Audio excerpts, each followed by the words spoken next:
हाय दोस्तों, welcome back. स्वागत है सभी का हमारी नई वीडियो में। और आज की वीडियो में हम लोग पढ़ने वाले हैं वेवेल योजना, शिमला सम्मेलन। और इसके पिछले वीडियो में हम लोग आज़ाद हिंद फौज के बारे में पढ़े थे, जिसको इंडियन नेशनल आर्मी के नाम से भी जाना जाता है। तो हम लोग अपना टॉपिक पे आते हैं। अगर हाँ, वो वीडियो आप नहीं देखे हैं तो प्लेलिस्ट में देख सकते हैं। और जो भी वीडियो देखते हैं उस वीडियो को पूरा देखें, तभी आपको समझ में आएगा और मज़ा भी आएगा पढ़ने में। क्योंकि ये सिर्फ ये नहीं है कि जैसे कि थोड़ा थोड़ा लिखा हुआ है, इसमें अच्छा सा डीप में है। इसको अगर आप लिख करके समझते हैं, इसको याद करते हैं, तब बेटर रहेगा। हम लोग अपना टॉपिक पे आते हैं, इधर उधर की बात ना करते हुए। पहला पढ़ेंगे हम लोग वेवेल योजना। तो वेवेल योजना रहता है, ये 14 जून 1945 ईस्वी में ये आता है, प्रस्तुत होता है वेवेल योजना।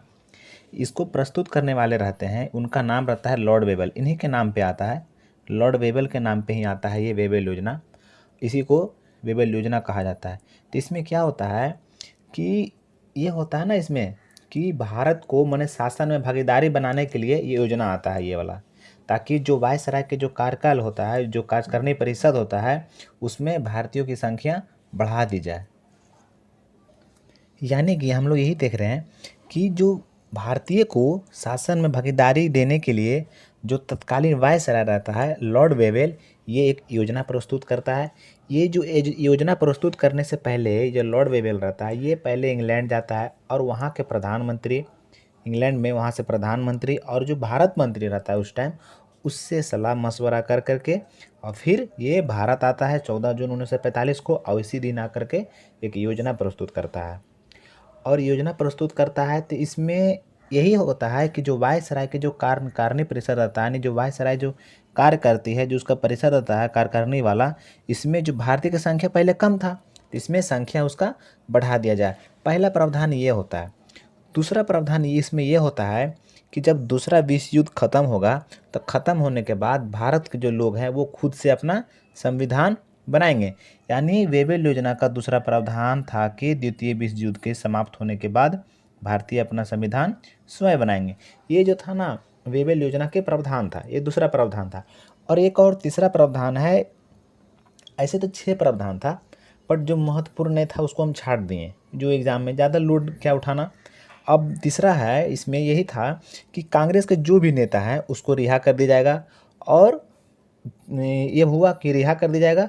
और एक ये भी कहा गया कि हम लोग एक सर्वदलीय सम्मेलन होगा, इसमें सबको बुलाया जाएगा। तो ये वेवेल योजना के अंतर्गत ही होता है कि शिमला में एक सम्मेलन होगा जिसमें सब दल के लोग आएंगे। अब आकर के जो हम योजना ला रहे हैं उस पर बात विचार किया जाएगा। ऐसा बातचीत होता है, ऐसा प्रावधान होता है इसमें। तो यही होता है, कांग्रेस नेता जो भी रहता है उसको रिहा कर दिया जाता है। और फिर आगे चल करके 1945 में ये शिमला सम्मेलन होता है। मगर जो जिन्ना रहता है ना, इसके अड़ियल रूप के कारण क्या होता है, ये सम्मेलन जो रहता है शिमला सम्मेलन, वो असफल हो जाता है। तो उसको देखेंगे, अभी हम लोग आगे देखेंगे उसको। तो ये समझे ना, वेवेल योजना समझ गए ना। वेवेल योजना यही है सिंपल, कि उस टाइम का जो वायसराय रहता है लॉर्ड वेवेल, ये इंग्लैंड जाता है। इंग्लैंड जा करके वहाँ के प्रधानमंत्री शायद चर्चिल रहता है, और भारत मंत्री से सलाह मशवरा करके वो फिर भारत आता है। भारत आता है 14 जून 1945 को, और आ करके यही एक योजना प्रस्तुत करता है। इस योजना के अंतर्गत जो प्रावधान रहता है वो तो पढ़े हम लोग। तो इसी जो योजना रहता है, इसी योजना को वेवेल योजना कहा जाता है। इसमें ये होता है कि जो भारत को है, जो भारत के लोग हैं, इसको शासन में भागीदारी देना है, मेनली रूप से यही काम था। इसीलिए योजना के प्रावधान यही था कि जो भागीदारी देने के लिए ही जो वायसराय के कार्यकारिणी परिषद होता है, इसमें भारतीयों की संख्या बढ़ा दिया जाएगा। और भारत के लोग खुद से संविधान बनाएंगे। जैसे कि हम लोग यहाँ रहते हैं इंडिया में, तो ब्रिटिश वालों को कैसे पता होगा कि हम लोग को क्या दिक्कत होता है। तो इसलिए फिर हम लोग बार बार बोल रहे थे अपना संविधान, अपना संविधान। तो फिर उन लोगों ने प्रावधान भी दे दिया कि हम लोग को अपना संविधान खुद बनाएंगे। और तीसरा ये हुआ कि कांग्रेस जो नेता हैं उसको रिहा किया जाएगा और एक सम्मेलन होगा शिमला में। तो इसी वेवेल योजना के अंतर्गत ही होता है सम्मेलन उसको।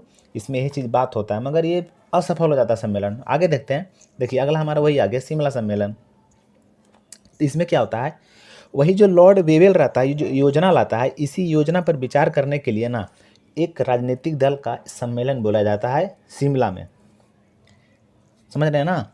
जो लॉर्ड वेवेल रहता है, इसी के योजना, जो इसका योजना आया था, इसी के योजना पे बातचीत करने के लिए जो राजनीतिक दल रहता है, इसी को सम्मेलन में मतलब कि बुलाया जाता है शिमला में।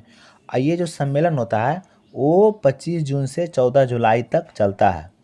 25 जून से 14 जुलाई 1945 तक चलता है।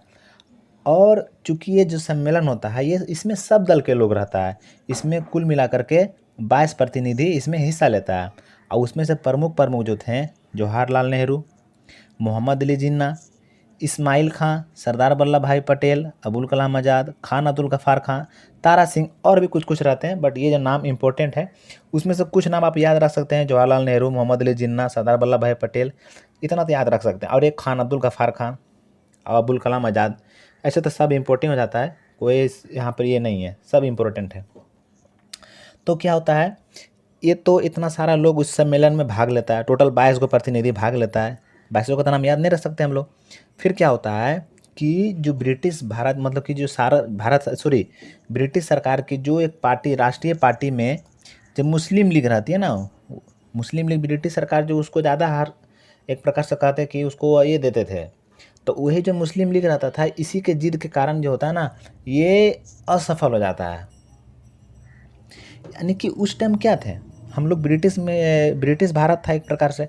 तो वही बात है यहाँ पर कि ब्रिटिश भारत की प्रमुख राष्ट्रीय पार्टियों में से एक मुस्लिम लीग की जिद के कारण ये जो सम्मेलन होता है, शिमला सम्मेलन, जो लॉर्ड वेबल की योजना पर विचार करने के लिए किया जाता है, यह असफल हो जाता है।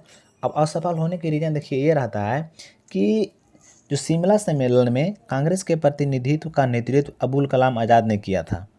ये जो कांग्रेस का, जैसे कांग्रेस शिमला सम्मेलन में भाग लिया था, तो जो कांग्रेस का प्रतिनिधित्व था वो अबुल कलाम आज़ाद ने किया था। यही सम्मेलन के दौरान मुस्लिम लीग द्वारा यह शर्त रखा गया कि वायसराय की कार्यकारिणी परिषद में नियुक्त वाले सभी मुस्लिम सदस्यों का चयन वह स्वयं करेगा। बात यहाँ पर ये हो गया कि इसमें जो भी हम मतलब कि जो वायसराय की कार्यकारिणी परिषद है जो इसमें नियुक्त होगा, उसको सब का सब हम ही लोग चयन करेंगे। मतलब कि ये मुस्लिम लीग ही उसको चयन करके वहाँ पे कार्यकारिणी परिषद में डालेगी या नियुक्त करेगी। यही रीज़न था। एकदम इस बात पे अड़ गया मुस्लिम लीग। अड़ गया तो जिसके कारण क्या हो गया, ये मतलब इतना दिन चल गया, 25 जून से 14 जुलाई तक चल गया ये। अब ये जब ये अड़ गया मुस्लिम लीग, तब इसके अड़ियल रूप के कारण यह जो शिमला सम्मेलन क्या हो गया, ये असफल रह गया। अब कह सकते हैं कि इसी अड़ियल रूप के कारण ही जो शिमला सम्मेलन था ये असफल हुआ, यही प्रमुख कारण था इसका।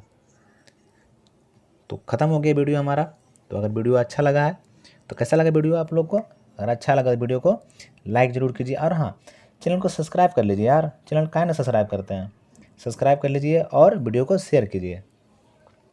तो हम लोग मिलेंगे अब अगली वीडियो में। अगले वीडियो हम लोग का होगा जो 1946 ईस्वी में आम चुनाव होता है, उसको लेकर के हम लोग अगले वीडियो आएंगे। तो कीप वॉचिंग, ठीक है, मिलते हैं अगली वीडियो में। धन्यवाद।